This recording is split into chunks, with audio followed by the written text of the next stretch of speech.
जो संरचना होती है वो सूक्ष्मदर्शी संरचना होती है, यानी कि अत्यंत सूक्ष्म संरचना होती है। ठीक है, उसके बारे में आज हम पढ़ेंगे। इसके 4 पार्ट होते हैं, एक तो शीर्ष भाग, ग्रीवा, मध्य और इसके बाद होते हैं ये पूंछ। पूंछ क्या करती है, जो कि शुक्राणु को क्या बनाती है, गतिशील। उसमें क्या पाया जाता है, कोशिका द्रव्य पाया जाता है। ठीक है, तो देखते हैं शुक्राणु की संरचना के बारे में आज। शुक्राणु की संरचना,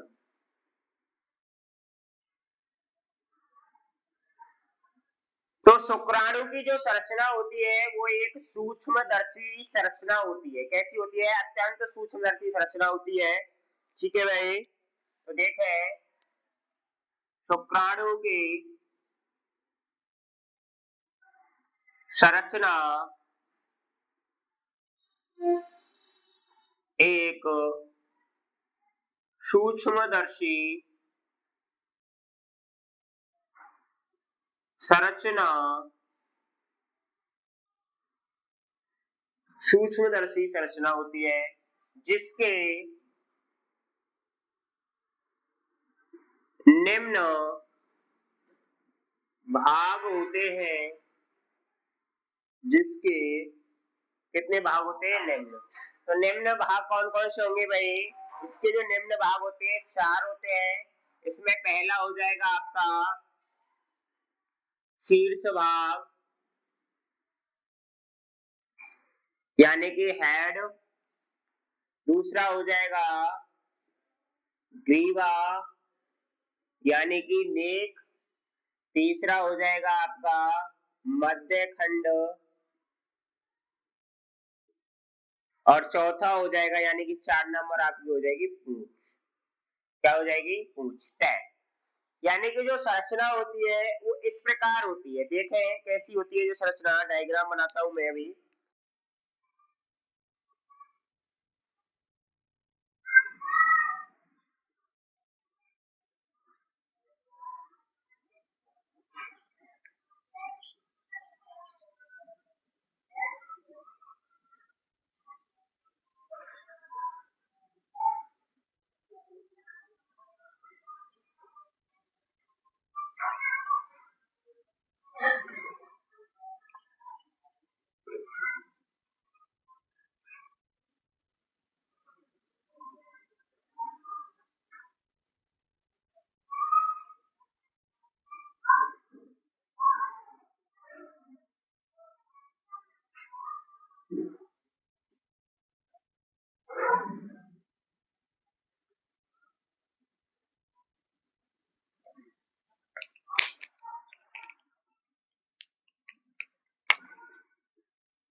ये संरचना होती है आपके शुक्राणु की, ठीक है। इस वाले भाग को बोलते हैं शीर्ष, क्या बोलते हैं, शीर्ष, ठीक है। और इस वाले भाग को बोलते हैं ग्रीवा, यानी कि गर्दन, और यहां से लेकर यहां तक बोलते हैं मध्य खंड, मध्य खंड बोलेंगे। और ये जो संरचना आपको दिख रही है ये आपकी कहलाती है पूंछ, ठीक है। और जो ये संरचना है आपकी इसे बोलते हैं माइटोकॉन्ड्रिया, ठीक है। ये बलन पाए जाते हैं जो माइटोकॉन्ड्रिया को कहा, यानी कि ये बलन है ये कहाँ है, यानी कि माइटोकॉन्ड्रिया को नीचे जाने से रोकते हैं। इस टोपीनुमा संरचना को बोलते हैं एक्रोसोम, क्या बोलते हैं, एक्रोसोम। इसमें केंद्रक है, केंद्रक कण कहलाते हैं। ये आपकी शुक्राणु की संरचना है, यानी कि शीर्ष भाग क्या होती है, एक दीर्घिकृत एवं सूक्ष्म दीर्घिकृत, जिसमें क्या पाए जाते हैं, केंद्रक, और केंद्रक के साथ साथ 23 गुणसूत्र, और 23 गुणसूत्र के साथ साथ कुछ एंजाइम एवं प्रोटीन पाए जाते हैं। क्या पाए जाते हैं, एंजाइम एवं प्रोटीन पाए जाते हैं। शुक्राणु की जो, जिसे इस वाली संरचना को बोलते हैं हम अग्रपिंडक, अग्रपिंडक बोलते हैं, ठीक है भाई। और जो शुक्राणु की ये संरचना होती है इसमें एक्रोसोमल कण पाए जाते हैं, यानी एक्रोसोम, जिसमें एक्रोसोम यानी कि उसमें एक संरचना पाई जाती है जिसे कहते हैं एक्रोसोमल, जो केंद्र को 2 से 3 भाग, यानी 2 से 3 भाग को क्या करती है, ढके हुए होती है, ढके हुए होती है। इसमें फिर दो किसका स्राव होता है, दो एंजाइमों का स्राव होता है, ठीक है। एक तो एस्परलाइसिन, एक तो एस्परलाइसिन और एक एक्रोमिन, जो क्या करते हैं अंड को भेदने में, यानी कि भेदने में सहायक होते हैं। कौन कौन से, स्पर्म लाइसिन और एक होता है एक्रोमिन। ये क्या करते हैं, निषेचन के समय अंडाणु को भेदन का कार्य करते हैं, क्या करते हैं, भेदन का कार्य करते हैं, ठीक है भाई। अब इसके बाद इस पर एक प्रोटीन नुमा संरचना, अम्लीय प्रोटीन नुमा संरचना पाई जाती है जिसे बोलते हैं एस्परलाइसिन, ठीक है। एस्परलाइसिन बोलते हैं, जो क्या करती है, शुक्राणु को अंडाणु से चिपकाने का कार्य करती है। इसके बाद आता है ग्रीवा वाला भाग, ग्रीवा वाला भाग क्या करता है, शीर्ष और मध्य को जोड़ने का कार्य करता है, शीर्ष और मध्य को जोड़ने का कार्य करता है, जिसमें 2 तारक केंद्र पाए जाते हैं, एक तो समीपस्थ तारक केंद्र एक होता है, दूसरा वाला होता है दूरस्थ तारक केंद्र। इसमें क्या होता है, कोशिका का विभाजन होता है, ठीक है। और इसमें होता है मध्यखंड, मध्यखंड में क्या होता है, माइटोकॉन्ड्रिया पाई जाती है, माइटोकॉन्ड्रिया पाई जाती है। माइटोकॉन्ड्रिया की एक पतली संरचना होती है, ठीक है। इसके बाद इसमें एक बलन जैसी संरचना होती है जो माइटोकॉन्ड्रिया को पूंछ में जाने से रोकती है। इस पूंछ में, पूंछ क्या करती है, पूंछ शुक्राणु का सबसे लंबा एवं अंतिम भाग होती है, क्या होती है, सबसे लंबा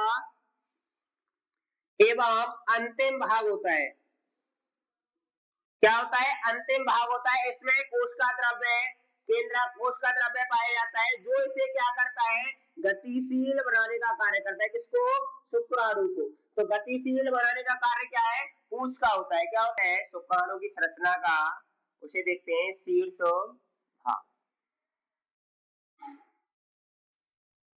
यानी कि हेड पार्ट, ठीक है भाई।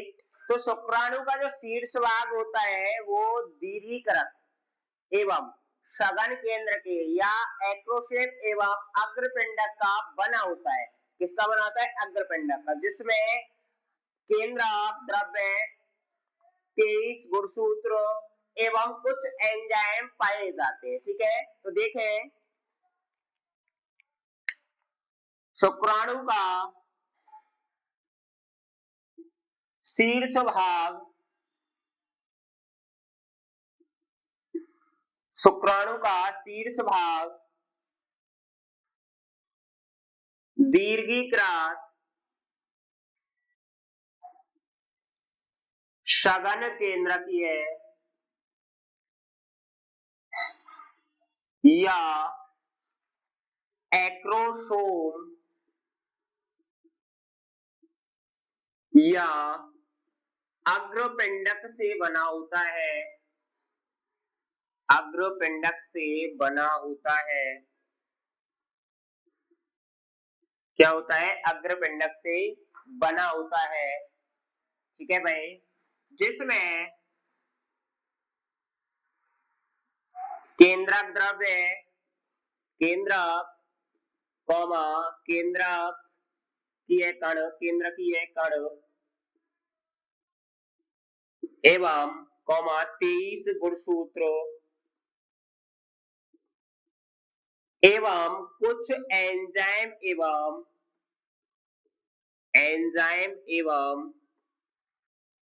प्रोटीन पाए जाते हैं।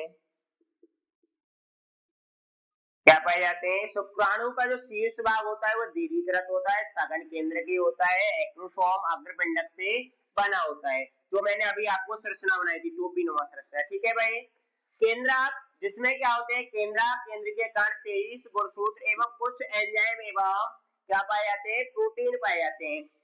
ठीक है, एक्रोसोम एक टोपीनुमा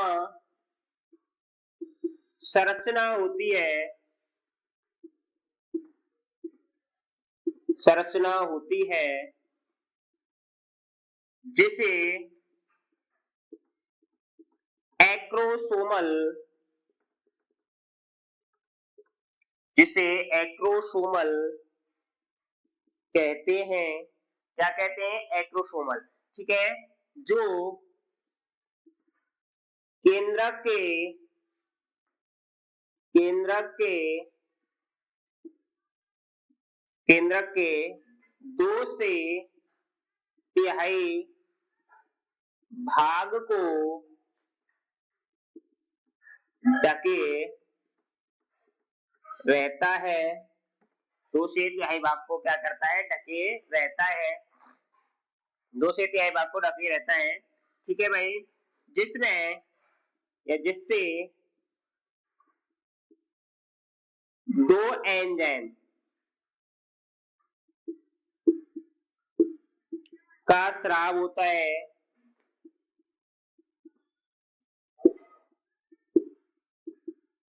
जैसे स्परलाइसिन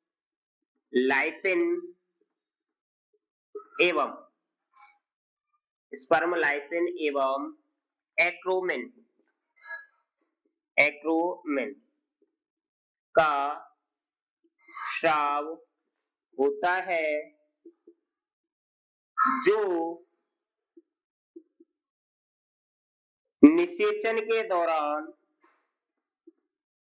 निषेचन के दौरान अंडाणु भेदन का, अंडाणु भेदन का कार्य करते हैं। क्या करते हैं? अंडाणु को भेदने का कार्य करते हैं। ठीक है भाई, एक्रोसोम में एक टोपीनुमा संरचना होती है जिसे एक्रोसोमल कहते हैं, जो केंद्रक को 2 से तिहाई भाग को ढके रहता है। ठीक है, एंजाइम के, जो एंजाइम का क्या करता है? स्राव। जिसे जो एंजाइम स्राव होते थे, एक तो स्पर्मलाइसिन और एक होता है एक्रोमिन। ये एंजाइम क्या करते हैं? निषेचन के दौरान क्या करते हैं? अंडाणु को भेदने का कार्य करते हैं। ठीक है भाई, शुक्राणु के, शुक्राणु में एक अम्लीय, शुक्राणु के शीर्ष भाग में, शीर्ष भाग में अम्लीय प्रोटीन,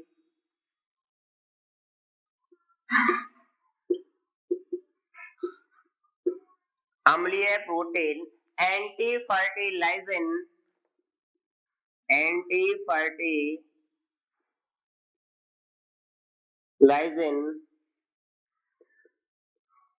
पाई जाती है, पाई जाती है, जो अंडाशय से या अंडाणु से शुक्राणु को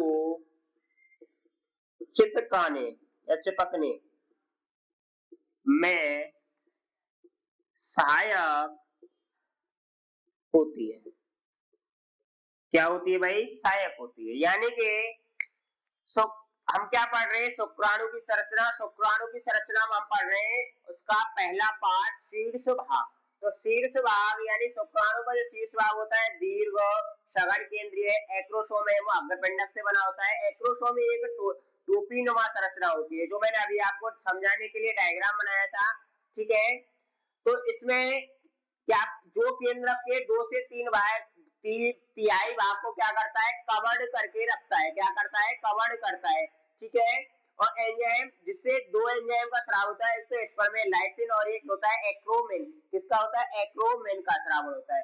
ठीक है, जो क्या करता है? अंडा भेदन के यानी निषेचन में, निषेचन के दौरान अंडाशय यानी अंडाणु को भेदने का कार्य करता है। ठीक है, शुक्राणु के शीर्ष भाग में अम्लीय प्रोटीन यानी कि एंटी फर्टिलाइजेशन पाया जाता है। यानी एंटी फर्टिलाइजेशन पाया जाता है, जिसका मेनली कार्य होता है शुक्राणु को अंडाणु से चिपकाने। ग्रीवा, ग्रीवा वाला भाग देखते हैं। ठीक है भाई, तो देखते हैं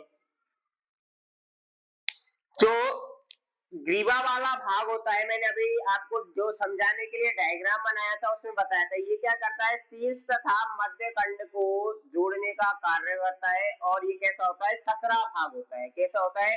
जिसमें 2 तारक केंद्र पाए जाते हैं, समीपस्थ और दूरस्थ। समीपस्थ तारक केंद्र का क्या होता है? कोशिका विभाजन के समय स्पिंडल का निर्माण यानी कि तर्कु तंतुओं का निर्माण करना। और वो क्या होता है? दूरस्थ तारक केंद्र ये शुक्राणु के केंद्रीय अक्ष में स्थित होता है। और ये क्या करता है? ये कहां तक फैला होता है? मध्य खंड से लेकर पूंछ तक फैला हुआ होता है। ठीक है, तो देखते हैं यह शुक्राणु के शीर्ष भाग एवं मध्य खंड के मध्य स्थित सकरा भाग होता है। कैसा होता है? संकीर्ण पथ होता है। ठीक है, जिसमें 2 तारक केंद्र पाए जाते हैं, जिसमें 2 तारक केंद्र पाए जाते हैं। कितने तारक केंद्र पाए जाते हैं? 2। पहला इसमें समीपस्थ तारक केंद्र और इसका दूसरा हो जाएगा दूरस्थ तारक केंद्र।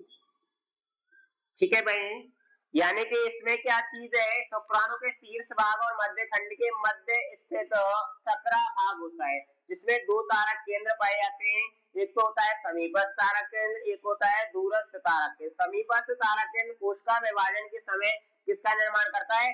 तर्कु तंतुओं का। ये कहाँ स्थित होता है? केंद्रीय अक्ष में, शीर्ष भाग के यानी कि शुक्राणु के केंद्रीय अक्ष में स्थित होता है। और कहां से कहां तक फैला होता है? मध्य खंड से लेकर और पूंछ तक फैला हुआ था। देखें तो इसमें पहला जो पॉइंट है समीपस्थ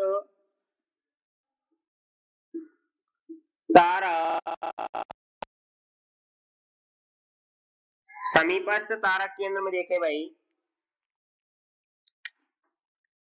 यह कोशिका विभाजन के समय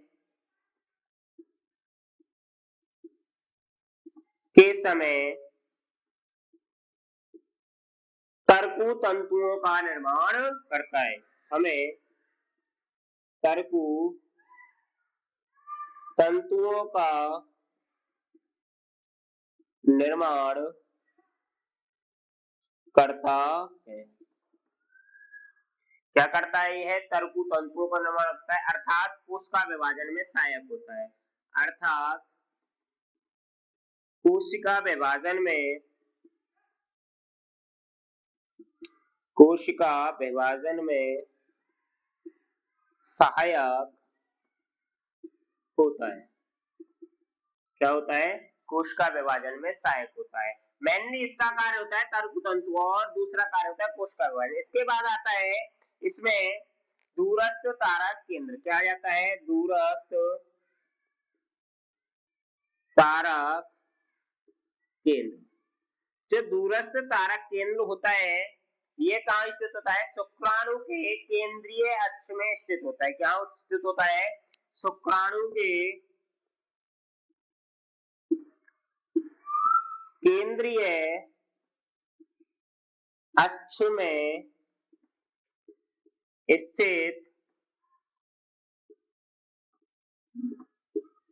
होता है। कहाँ स्थित होता है? केंद्रीय अक्ष में स्थित होता है, जो मध्य खंड से लेकर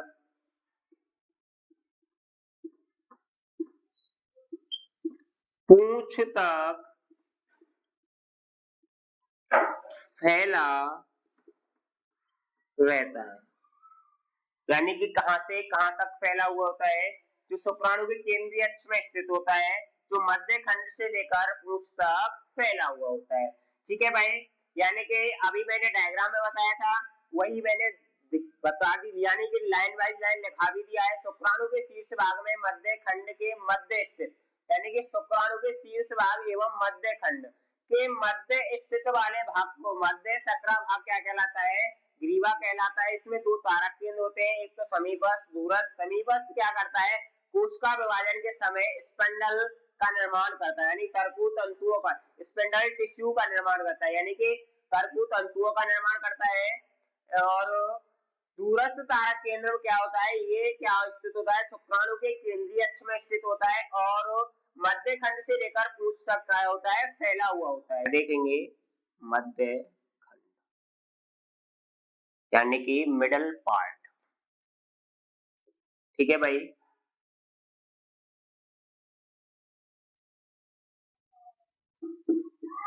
मिडिल पार्ट। ठीक है, जो सुप्रा यानी कि मध्य खंड होता है वो कैसा होता है भाई? जो मध्य शुक्राणु का मध्य खंड होता है उसमें असंख्य क्या पाई जाती है? माइटोकॉन्ड्रिया। असंख्य माइटोकॉन्ड्रिया पाई जाती है, जिसमें एक चक्रीय फीतेनुमा संरचना होती है, जिसे हम क्या कहते हैं? मध्य खंड। क्या कहते हैं? मध्य खंड। तो देखें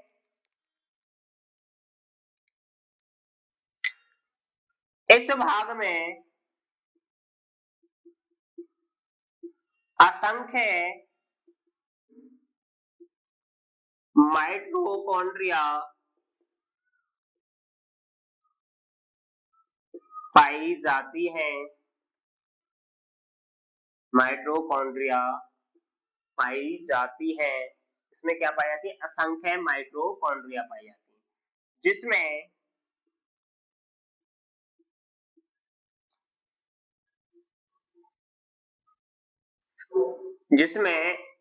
चक्रीय फीतेनुमा संरचना पाई जाती है। या इसमें इसमें चक्रीय फीतेनुमा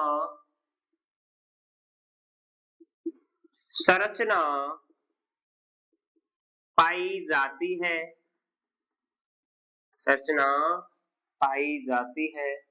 क्या पाई जाती है? संरचना पाई जाती है, जिसे जिसे मध्य खंड कहते हैं। जिसे क्या कहते हैं? मध्य खंड कहते हैं। ठीक है भाई, शुक्राणु के इस भाग में या मध्य खंड के पर्दीय भाग में कोशिका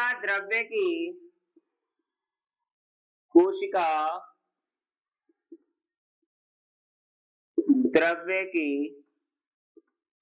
पतली परत पाई जाती है। पतली परत पाई जाती है, जिसे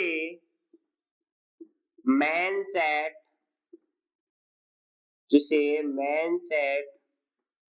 कहते हैं, जिसे क्या कहते हैं, मैनचेट कहते हैं। ठीक है भाई।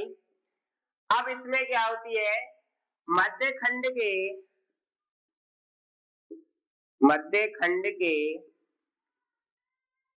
अंतिम भाग में वलय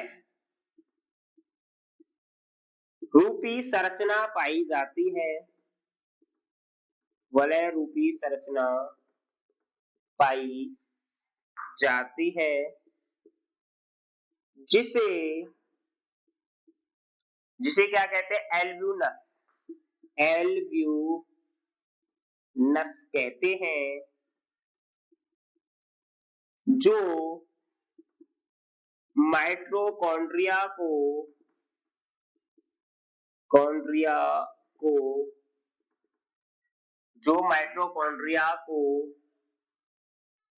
पूंछ की ओर जाने से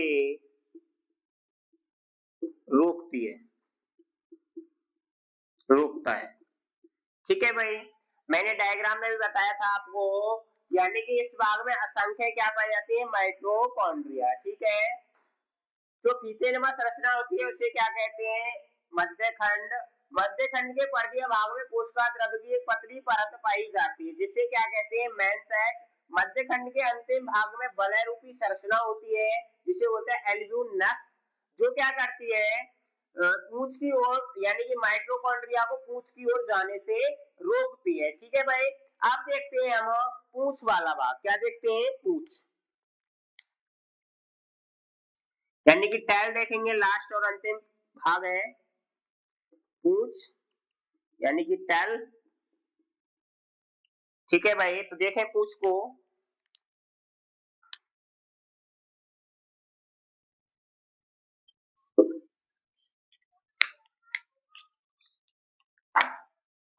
यह शुक्राणु का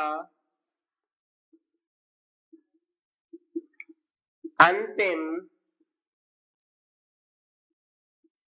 एवं सबसे लंबा भाग होता है,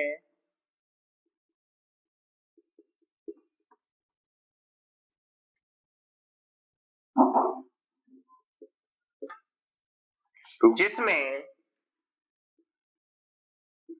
कोशिका द्रव्य पाया जाता है, कोशिका द्रव्य पाया जाता है, जो पूंछ को गतिशील बनाने में, यानी जो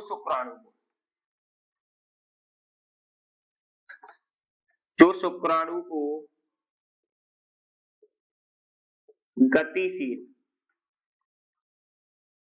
गतिशील बनाने में सहायक